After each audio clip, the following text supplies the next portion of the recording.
Hello, I am Matthew with F3 IT, and I'm going through a season setup here at one of our customers, and I figured I would just take some videos to bring everyone along the ride with me to see kind of some of the processes we go through for doing our installs and our setups for some of our customers. And so today I'm here on the beach doing a setup, and as I was checking the network, I realized that there are some devices that are down, and so I'm going to be running through some kind of cable testing and device troubleshooting to see why those network devices are offline. And so the first one we have here is this wireless access point that we see that's on this tree here, giving internet access to this Oasis area. So I'm going to be troubleshooting why that is. And the first step in that is testing the cable just to make sure that that works. So I have this cable tester here that has a remote on the bottom. So this end will plug into an end over here, and then I can plug our remote into the other side and test that cable and see if that cable is good, and then that'll determine if it's a cabling issue or if it's a device issue at that point. So we have this device here. This cable is currently going into our access point, so I'm just going to unplug this and then plug one end of this remote in on this side. And then back at the network rack, I will take the cable out of the other side and plug that into the other end of this cable to see if that tests correctly.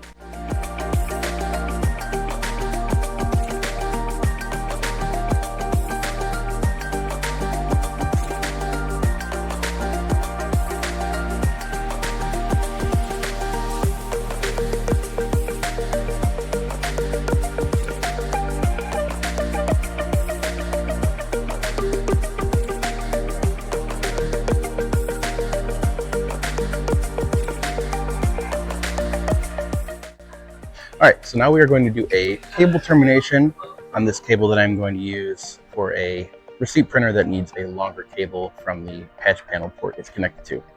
So I already did one end here, but I'm going to show you how we do the other end here. The things we need some wire snips to be able to cut the ends off.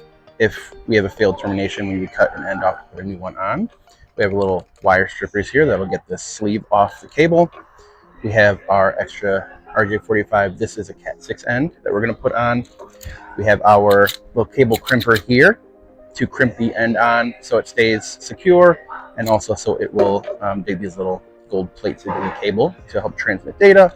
And we have our cable tester, so after we terminate the cable, we always test to make sure that everything is working as intended. So I've already cut this cable off here, so I'm just going to use this stripper, take it down about an inch, spin that around a couple times and take that sleeve off. And then some of these cables come with plastic on the inside or this wiring that I am going to take off so it doesn't get in the way there. And now we essentially just need to unravel these cables and make them manageable for us to put in the order that we need them. And so there are a couple different standards that are typically used for cable terminations. The standard that we use and that is most common is the T56B standard, which is what I will be doing here. So the cables are essentially alternating between the stripe color and then the solid color. And then we will go with the orange first and the brown last. But then for the middle pairs, the blue and the green, or the greens get split up and the blues will stay in the middle. So we'll go striped orange, solid orange. And we start with the striped green, and then we'll move to the solid blue, striped blue, solid green, striped brown, solid brown. So striped solid, all the way down, but with those blue in the middle and then the green split apart. So I'll try to get those nice and neat here. Double check that they're in the correct order, which they are. Then we'll use our cable cutters here to snip the ends off, and then we can insert them into this new RJ45 end that we have here. There we go. Insert those there, get those pushed into the end, and I always like to double check that I have it correct. So we have stripe solid, stripe solid, stripe solid, stripe solid. Now that we have that, take this little cable crimper here into the 8-prong end, give it a nice squeeze, And now we have our terminated cable end. And then before we put this to use, have our cable tester here that I will just plug these 2 different ends into to check to make sure that cable is all right. So we can see it found that cable, found the remote, and that cable passed.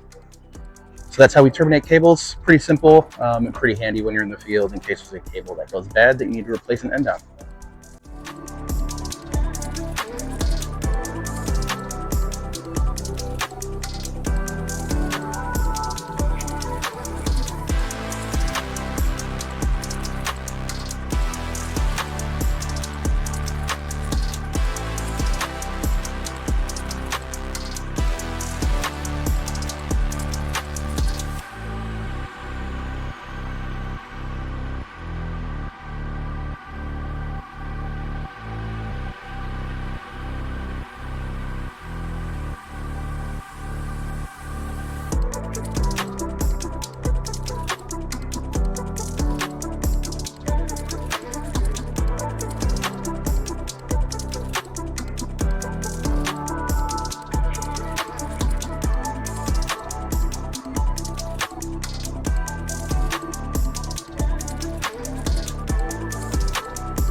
All right, so now we're over at their bar station, and we have the power here and the Ethernet terminations here that we will be using to connect their devices to.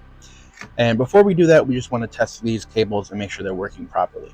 So I have 4 more of those remotes that I'm using plugged into the other end of the cables where these are going to be getting connected to our network. And so those remotes, once I plug this testing toner device in, we'll be able to test those cables and make sure that they're all passing. So that way there are no issues with data transfer when they're taking orders or using any of their devices that are connected to the network here. So I'm going to plug my tester here into port 11 and turn it on. And you can see it's already found ID number 1. So each ID, each little remote has a different number on it. So that way, if you have multiple cables you're testing, such as I am here, you'll be able to see if any of them fail. You can tell which one fails, so that way you know if there's any re-terminations that need to be made, you know which cable is the one that was failing. So on this toner here, tester, if I hit this button on the top right, it'll go through and it's testing to make sure that all of those cables are matching up. And so this is making sure that those same wires that are starting on this end, when it goes back, it's ending up at that same spot on the front. So if there's an instance where 1 and 2 were swapped, on the bottom, it would have the 2 in the front and then the 1 in that second spot if those cables had been swapped at some point in the termination. But we know that this port 11 here passed and it found that remote ID 1. So now I'm going to do port 12 on this patch panel here, and that now found remote 5. So that is passing as well. Port 13, we test this one, that is also passing and it's finding remote number 4. So now we can move here to port 14, and this is the last one we need in this location at this spot, and that one finds remote number 2, and that is all passing. So this section is good to set up for their point of sale system. All right, so now that we have tested patch cables here and the power to make sure that works, we can start getting these devices set up. At this location, they have a Toast Flex terminal paired with an Epson receipt printer. So these will need power and internet to each device. If they had a Toast receipt printer at this location, we would be able to get power and internet to just that Toast receipt printer. And then that could feed power and internet over to this guy, which is a single USB-C connection. But since this is a Toast Flex and an Epson printer, we need to get those connected separately. So I will flip this over. These have a power and Ethernet in port on the bottom.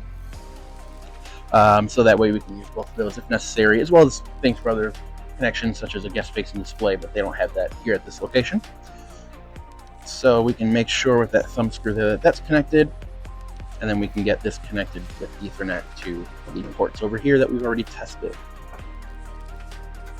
So if I just plug that in on the bottom, now that powered Ethernet is connected, we can flip that over. They also do not have a card reader. Behind the bar here, they have handhelds that they use to take payments, so none of these will have card readers on them.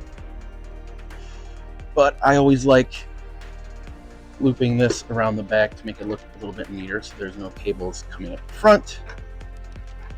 And then we can plug that into internet. And I always prefer just getting internet first and then getting the power connected. So again, we will loop that around the back, and then we'll come back a little later to do some cable cleanup once we have the rest of the devices connected. And these will also be placed in a more permanent spot once everything else is set up for all the other devices. Once that's plugged in, we can hit the power button on the back, and while that's booting up, I will also get the receipt printer connected. This will need paper in order to function properly, but in the meantime, I can just get this connected to Ethernet and power. So these Epson receipt printers on the bottom will have typically a cash drawer spot. You can plug in a cash drawer, but then they'll also have a spot for an RJ45 Ethernet cable connection, and then a power port there as well. So I'll get this end connected, and then I will loop that back around to this other port here.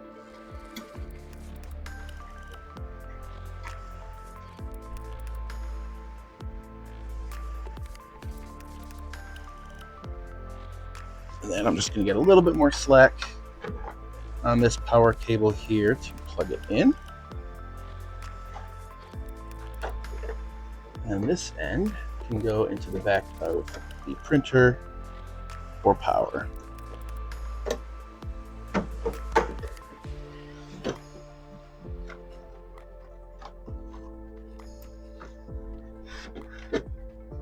Okay, so now that we have this terminal and the receipt printer connected, I went through and just put the password in because when they are turned off for a while, they will need to be relogged in with email and password in order to connect back.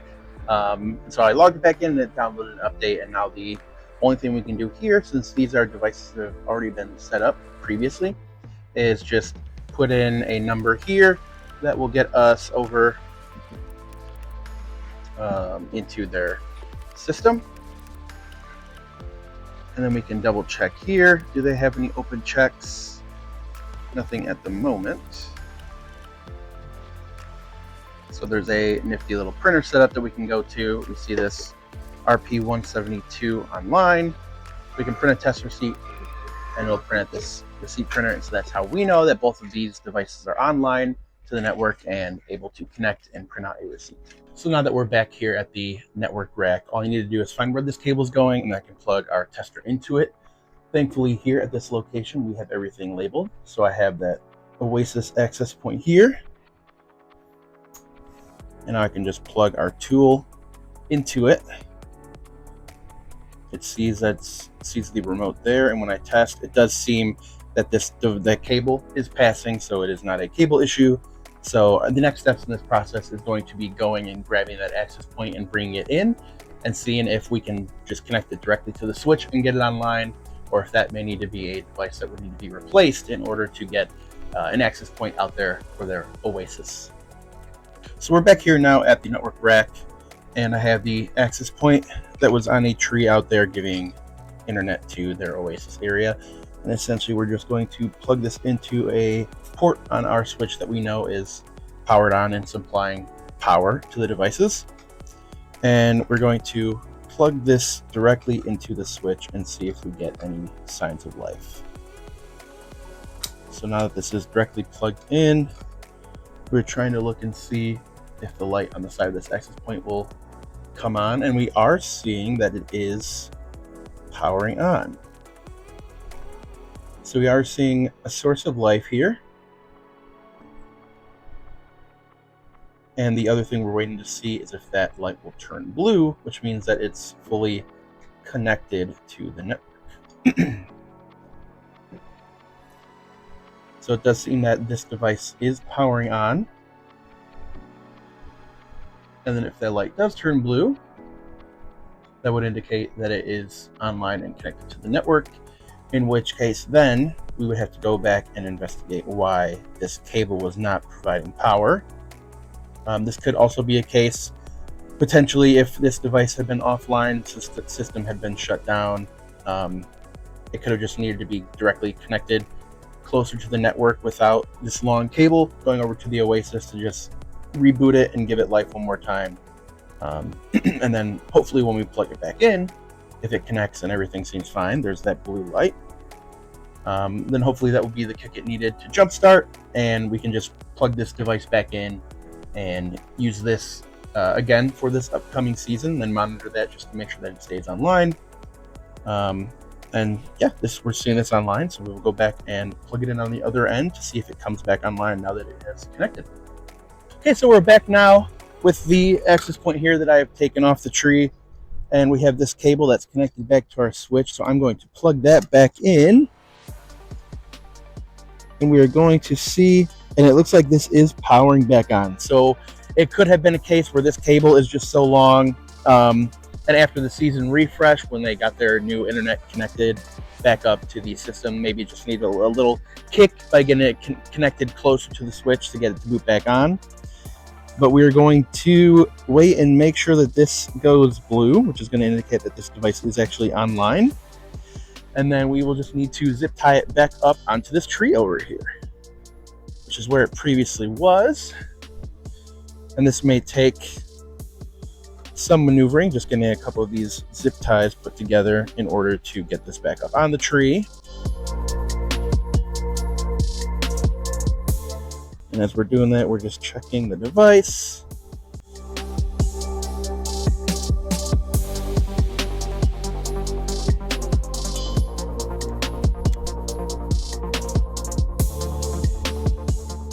And it does appear that this is back online. So we will get this zip tied back up to this tree, and then this should be providing internet again to this Oasis area.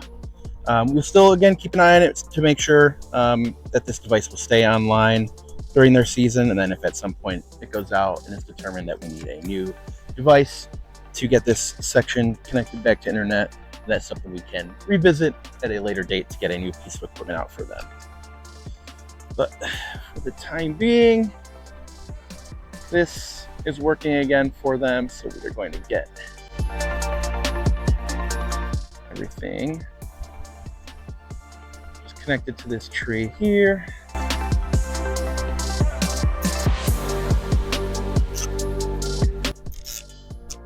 Nice and tight so that isn't going anywhere.